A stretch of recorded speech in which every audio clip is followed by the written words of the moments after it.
आज मैं आकांक्षा गुरु बहन आप लोगों को श्री वाल्मीकि रामायण का अरण्य कांड का 28वां सर्ग सुनाती हूँ, जिसमें खर के साथ श्री राम का घोर युद्ध का वर्णन है। अगर भैया दीदी आप लोग को अच्छा लगेगा तो सब्सक्राइब और लाइक जरूर कीजिएगा।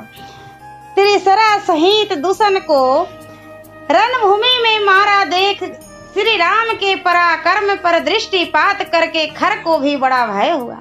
एकमात्र श्री राम ने महान बलशाली और असह्य राक्षस सेना का वध कर डाला, दूषण और त्रिसरा को भी मार गिराया तथा मेरी सेना का अधिकांश यानी 14,000 प्रमुख वीरों को काल के गाल में भेज दिया। यह सब देख और सोचकर राक्षस खर उदास हो गया। उसने श्री राम पर उसी तरह आक्रमण किया जैसे नामूची ने इंद्र पर किया था। खर ने एक प्रबल धनुष को खींचकर श्री राम के प्रति बहुत से नाराज चलाए। जो रक्त पीने वाले थे वे समस्त नाराज रोष में भरे हुए विषधर सर्पों के समान प्रतीत होते थे। धनुर्विद्या के अभ्यास से प्रत्यंचा को हिलाता और नाना प्रकार के अस्त्रों का प्रदर्शन करता हुआ रथारूढ़ खर समरांगन में युद्ध के अनेक पैतरे दिखाता हुआ विचरने लगा।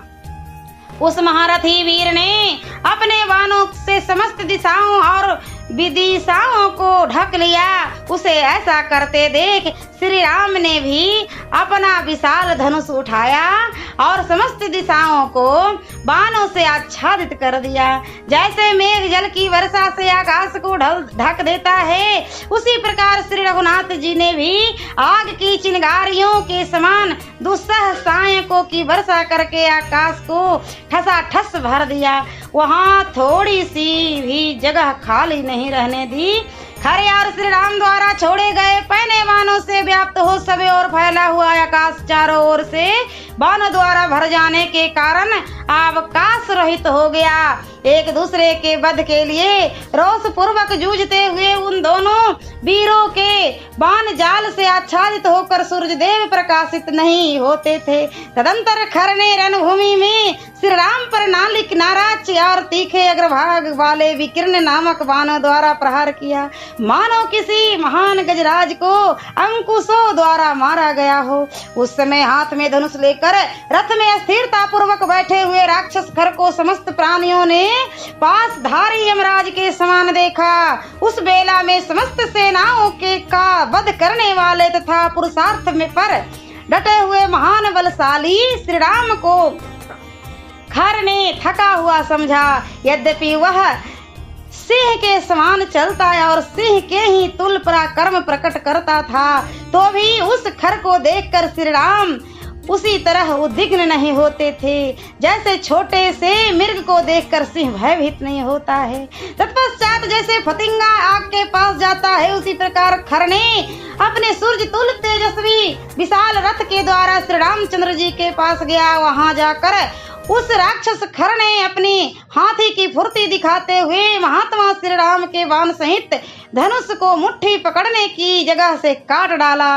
फिर इंद्र के वज्र की भांति प्रकाशित होने वाले दूसरे 7 बाण लेकर रणभूमि में कुपित हुए खर ने उनके द्वारा श्री राम के मर्म स्थल में चोट पहुंचाई। तदंतर अप्रीतम बलशाली श्री राम को सहस्रों बाणों से पीड़ित करके निशाचर खर समर भूमि में जोर जोर से गर्जन न करने लगा। खर के छोड़े हुए उत्तम गांठ वाले बाणों को काटकर श्री राम का सूर्य तुल्य तेजस्वी कवच पृथ्वी पर गिर पड़ा।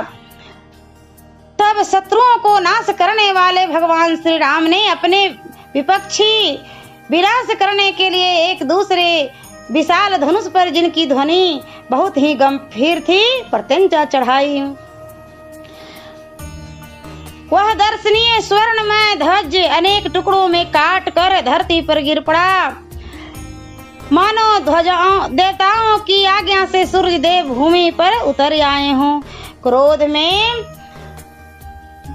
भरे हुए खर का मर्म स्थानों का ज्ञान था। उसने श्री राम के अंगों में विशेषतः उनकी छाती में 4 बाण मारे, मानो किसी महावत ने गजराज पर तोमरों से प्रहार किया हो। खर के धनुष से छुटे हुए बहुसंख्य बाणों से घायल होकर श्री राम का सारा शरीर लहूलुहान हो गया। इससे उनको बड़ा रोष हुआ। धनुर्धरों में श्रेष्ठ महाधनुर्धर श्री राम ने युद्ध स्थल में पूर्वोक्त श्रेष्ठ धनुष को हाथों में लेकर लक्ष्य निश्चित करके खर को 6 बाण मारे।